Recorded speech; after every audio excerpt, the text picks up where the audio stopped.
Welcome back to my channel. You already know it's your boy Hood Digital, the Rock Reactor, back with another video. Yes, sir. Before I proceed, let me know where you tapping in from. Let me know what country, what city, what mountain, what hill, what cave, what island, what planet, what universe. Let me know where you at. Represent your hood. Yes, sir. We got today's news. White House shows first signs of retreat after Minnesota killing. Now, just because Bovino's stepping down, and they're assigning, Tom Homan? Yeah, Tom Homan, the border czar.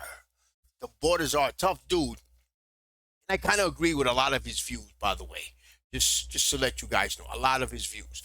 Let's see what he's going to do. He's been assigned by President Trump to go there, as I understand.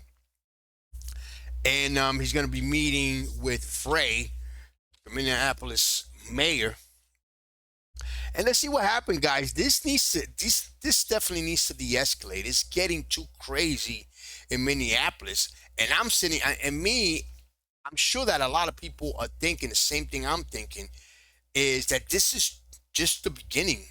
This chaos is gonna go from state to state, and this is just Minneapolis. Can you imagine if they go to Houston? Or they go to other San Diego, Los Angeles, cities that are big and cause this type of chaos. It will be anarchy.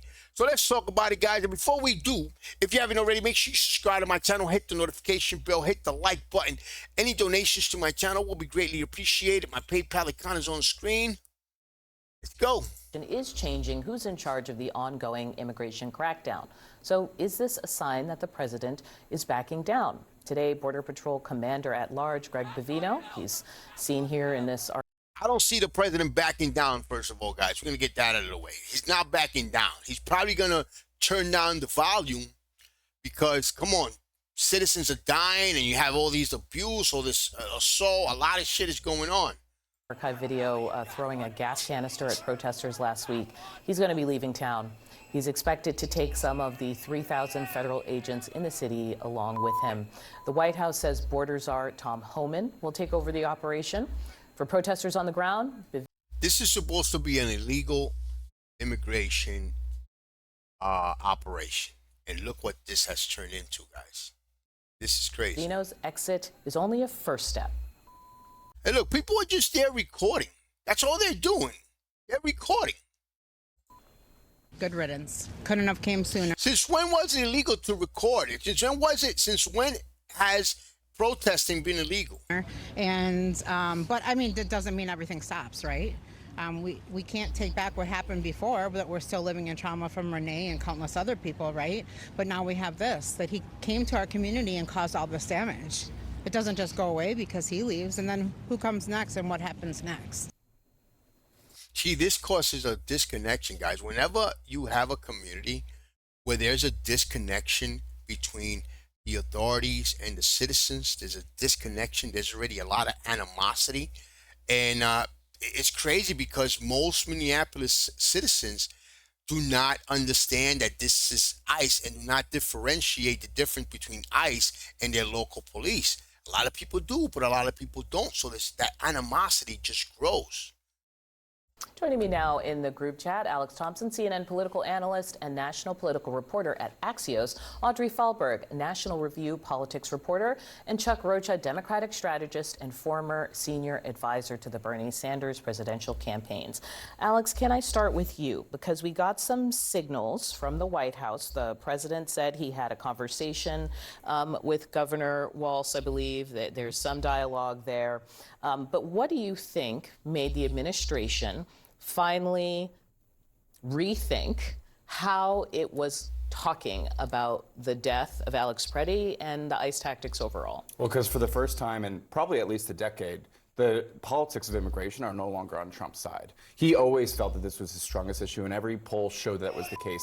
With the increase, and this is not just about Alex Brady, this is about increasingly over the course of the last year, voters have increasingly soured on the way that Trump has we have done some immigration polling about this. The New York Times, Sienna. Exactly, guys. Let's not turn it into something else, guys. I keep daring to say this. Maybe I'm wrong, but a lot of the citizens, I bet you a majority of the citizens of Minneapolis voted for Trump and support that ICE goes into their cities and get rid of illegal immigrants or anybody that's not supposed to be there, especially criminal immigrants. I'm willing to bet that most of the people that are there protesting voted for Trump. I'm willing to say that Good probably voted for Trump, and Pretty probably voted for Trump. But it's just the tactic. The tactic needs to change. President Trump, and I've been saying this, President Trump needs to acknowledge the fact that it doesn't matter who voted for you, who didn't vote for you. Doesn't matter who didn't vote for anybody. Everybody in the United States, every U.S. citizen is counting on him. How ICE is handling its job. The number I always look at, independents, 70% disapprove. And this was January 12th. So this was even before this second shooting. And they know that, and they sense it. And so Trump is now frantically, you also have a looming government shutdown that will happen, or at least partial government shutdown that could happen as soon as this weekend, unless they can pass some of the DHS bills. And you need Democratic votes to do that. So the Trump administration is now trying to do all these things via executive actions to try to placate some Democrats. But Democrats so far have said they're not going to go along with it. Now, it's in the Wall Street Journal editorial board. You had seen other people sort of come out and say, hey, I think this is backfiring. Is the president hearing it? But the thing that stuck out to me was Chris Medell. He's a former candidate for Minnesota governor. I say former because he has just decided to drop out from the race. And to give people some context, this is the guy who apparently was the lawyer representing the ICE agent who shot Renee Good. So think about that. Very high profile, and he thought he was going to then run for office. Instead, he released this statement on Monday. I support the beginning of Operation Metro Surge, the idea of getting rid of the worst, and they did some of that. But it has gone so far beyond that goal that it just got to a point where I just literally cannot support that. I can't look my daughters in the eye and say, yeah, I'm doing the right thing by continuing this campaign. Sorry I stopped it so soon, guys, but I have to say this. A lot of people support this. And a lot of people that have seen those videos that are obviously, that the Pretty video, for example, the Good video, the lady that got shot. A lot of people that are watching this, you know that this is wrong, guys. You know that that was wrong. But sometimes because you support a specific party, or you pro-Trump, you let that cloud your judgment. Let's continue. By being a member of this effort.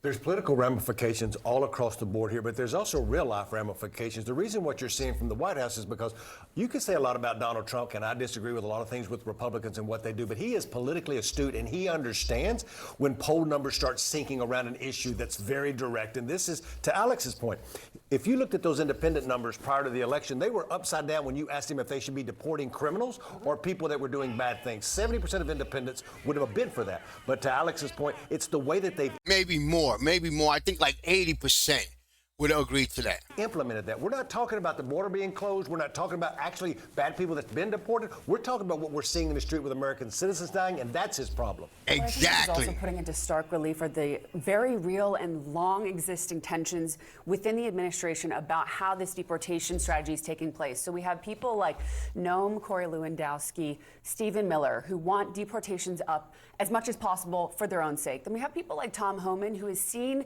by Republicans as more of the adult in the room. You know, he's he's controversial among Democrats, of No, but course. we heard folks at Fox repeatedly saying, you know who you should send in? Tom Homan. Right, And then well- pretty shortly after, Tom Homan was going in. Proof that the president definitely watches a lot of Fox News, Yeah. but he's, proponent of more of this worst first kind of, focusing on illegal aliens with a criminal background. But I think, another thing, there's a tragic, fatal shooting in and of itself, and there's the administration's response to it. And Noam and Stephen Miller accusing Preddy of domestic terrorism was obviously not the right course here. Well, you saw, this last weekend, it was the Stephen Miller, Kristi Noem response to this, because that is how they responded to every controversy over the last year. And what's so striking is that this is the administration overruling, in some ways, Kristi Noem and Stephen Miller, which they have not done so far this term. And I heard that there was a meeting with Noem and Trump at the White House. And Lewandowski. But not Miller? On my understanding, I'm not sure. I'm sure he is somewhat. Brovino said, and I'm glad that video's there, guys. This is more or less the video that we all saw. Brovino said that Preddy was obstructing, he was delaying, he was keeping the ICE agents from doing their job. But if you notice, they're over here on this side of the street. They're over here on this side of the street, right? I'm going to point it with my cursor. They're on this side of the street. And the cops are on the other, all the way on the other side of the streets. And all of a sudden, they come to him to where he's at with the, I'm assuming it was a lady, and they pushed her. And they wasn't doing nothing. They were just there recording. They pushed her, and then he just got in the way to try to defend her. And that's when they all just came in and swarmed on them. It looked like, you ever seen The Walking Dead when they jump on a guy? That's what it looked like. And then all of a sudden, you see the video where they take the gun. The guy that takes the gun, he has a gun on his waist. They take the gun. They walk away. And while he's walking away with the confiscated gun, somebody, and he's on his knees with everybody on top of him, doesn't have the gun, not even on his waist. Because even if he had it, he never pointed a gun. You never see him grab any guns. They have him on the floor. After they take the gun, they shoot him in the head. Then you hear, I'm assuming it's the head because he's like this, and the cop is in back of him, and he shot him. So I'm assuming he shot him in the back of his head. And then there was another agent. According to what I heard, it doesn't look clear. According to what I heard, some other agents also shot him. So why are we looking at the same video and have so many different opinions, or so many different acknowledgement of what happened? At the White House. And Lewandowski. But not Miller? On my understanding, I'm not sure. I'm sure he is somewhat involved. I know that those two were in the meeting. President Trump says he and Minnesota Governor Tim Walz are, quote, on the same wavelength after a call on Monday. They spoke for the first time since federal immigration agents shot and killed 2 U.S. citizens in Minneapolis. Walz says he told Trump he needs to reduce the number of federal agents in his state, and he said he felt a definite change in tone. We've laid out the case that we do the right thing. We don't want criminals here, but we also recognize that someone coming here to find a better life should be treated with dignity, that Americans shouldn't be fearing for their lives to go out of their house just because of the color of their skin. And the atrocities we're seeing, and I think Donald Trump understands it too. Group chat is back. I want to talk about this tonal shift for both of them. First, I think for the longest time I have heard this argument over the last couple of days, especially from conservative and right-wing voices that say basically there was a far-left organization that kind of put Preddy in harm's way and turned him into a martyr, that this is all part of a strategy. Can I come to you, sort of, are you seeing this as well, and is that starting to fall apart under public scrutiny? I think it is. And I think the important thing to remember here is when a tragic situation like this happens, our government officials are supposed to tone down the temperature, say this is a tragedy, and we're going to investigate the matter. That's not really what we saw from people like Noam and Miller, who again accused him of being a domestic terrorist. I think if he had withdrawn his weapon, he did have a concealed carry permit. If he had withdrawn his weapon and tried to shoot somebody, that would have been a different situation. But that wasn't the case here. He was filming a law enforcement operation. And they sort of stepped on a rake going after his gun rights. It felt like you had some voices saying, Like, the criminal intent is having a gun, and then your own party is then not going to love that. The pro-Second Amendment party was now saying that, well, just by having a gun around law enforcement, you are therefore a threat. They also completely misrepresented what happened, and if we had not had cell phone video from lots of different angles, they like the government's word would have been perhaps the last word, so by them misrepresenting it, and then You're right. Can you imagine there would have been no video? That's it. There's no way, unless they have cams. But I don't know if there would have been, if those two videos from those two different angles wouldn't have been shown. Forget it, including the video for Renee Good. we still haven't even seen the body cam footage from many of the officers, too, which could actually make this a bigger crisis for the administration. In a statement, Governor Tim Walz's office, they said the president also agreed to look into reducing the number of federal agents in Minnesota and working with the state in more coordinated fashion on immigration enforcement and regarding violent criminals. There are some people who are going to see that statement and say, look, if Tim Walz had cooperated in the first place, maybe none of this would happen. I don't think any amount of cooperation would have stopped this administration or the Republicans for trying to get the visual what they want, which is them trying to be tough and quote unquote deporting bad criminals. And absolutely any bad criminal who done something bad should be deported. But this is not what they did. And let's be clear that there's real consequences to what they're saying. I was on the phone all weekend. We were all snowed in, lots of group chats going on in my actual group chats with Latino leaders around the country. And there's folks traumatized. This left-wing stuff is not about left-wing stuff. This is about folks that are out there, that are Democrats or progressives, that are just fighting for regular folks and U.S. citizens that are getting killed. That's bringing real trauma to a group of people on the ground there that aren't trying to fight their government. They're just wanting to live and not be attacked by their government. Exactly. This is causing so much chaos. How is an immigration operation supposed to going to cause U.S. citizens to live their day-to-day lives? There was that woman that was going to the doctor. She had a doctor's appointment. She was just driving. She wasn't agitated. She didn't know paid agitator. She wasn't protesting. She was simply going to the doctor's appointment. And they break a window, pull her out, and just do all these type of atrocities to her. It just doesn't make sense, guys. Does this mean they're in your group chats because they're like, how can we be more politically active? Because a lot of people looked to Latino voters and said, look, you are the reason that Trump is in office. Right. And a lot of that this weekend was about how do we take what power we have, like with Latino senators, Latino electeds, or folks on TV talking about the trauma that's going on the ground right now with folks that are just trying to abide by the law. I have one more thing. I have to play this. It's the Oklahoma governor, Kevin Stitt. He has publicly questioned the direction of this. And this is a very succinct statement that's sort of saying the loud part out loud. Here he is with Dana Bash. But now Americans are asking themselves, what is the end game? What is the solution? And, you know, we believe in federalism and state rights, and nobody likes feds coming into their state. And so what's the goal right now? Is it to deport every single non-U.S. citizen? I don't think that's what Americans want. Oklahoma. People tending to forget that United States is built on immigration. United States has been made out of immigration. So without immigration, United States is no longer the United States. Everybody is an immigrant besides a Native American. Everybody in the United States, it's an immigrant directly or indirectly.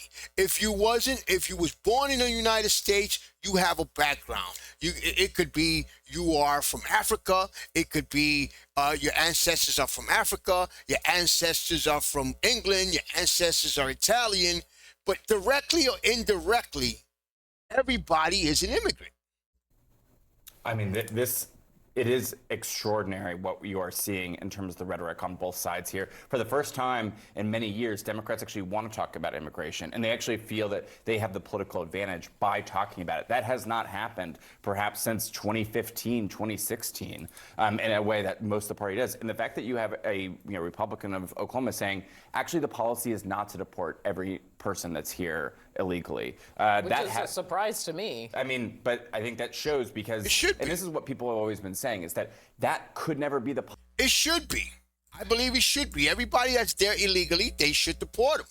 saying actually the policy is not to deport every person that's here illegally. Which is a surprise to me. I mean, but I think that shows because, and this is what people have always been saying, is that that could never be the policy because you would have inevitably some of these images. You should tell Stephen Miller, he's the one who said that they wanted to take away the rights of folks that were going through the processes right now. Or birthright citizenship. That's the birthright citizenship piece. But I want to acknowledge all of the sort of conservative publications that were waving their arms in the air and saying, hey, this isn't working.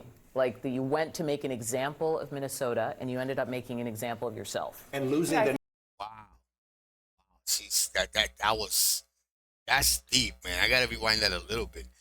You wanted to make an example of Minnesota, and you ended up making an example of yourself. Wow. Some folks that were going through the processes right now. Or birthright citizenship. That's the birthright citizenship piece. But I want to acknowledge all of the sort of conservative publications that were waving their arms in the air and saying, hey, this isn't working. Like, you went to make an example of Minnesota, and you ended up making an example of yourself. And losing... Something else I want to say is that, guys, according to him, according to the Trump administration, over 20 million illegal immigrants went into, they said 20 million. I don't know. That's the number that they said when Biden was president. So don't you think Trump should just concentrate on getting those that are illegal back to their country? It's too much on his plate already that he needs to concentrate on ICE. He needs to ICE agents detaining Native Americans, people that are legally, even though they're not born there, they have legal status. The immigration status is legal. They have green cards, they have visas. Shouldn't he leave those people alone and just concentrate on illegal immigration? I mean, the fact that you want to deport U.S. citizens, people that are legally there, whether they committed a crime or not, if you're a U.S. citizen, they used to not deport you. Now, the first thing, you have ICE agents, and the first thing they ask you is, where were you born? That should not be the question. Because if that's the case, then the First Lady should get deported. She wasn't born in the United States. But anyway, guys, let me know what you think. This is turning, that's why people are thinking that this is a bigger agenda. Because Trump is doing too much when it comes to it. He's concentrating on the wrong thing. He's going too beyond. Concentrate on getting rid of the illegal immigrants. It's just my opinion. Guys, you already know, man. Subscribe to my channel. Hit the notification bell. Hit the like button. Any donations to my channel will be greatly appreciated. My PayPal account is on the screen. May God help us all. Peace, love, and God bless.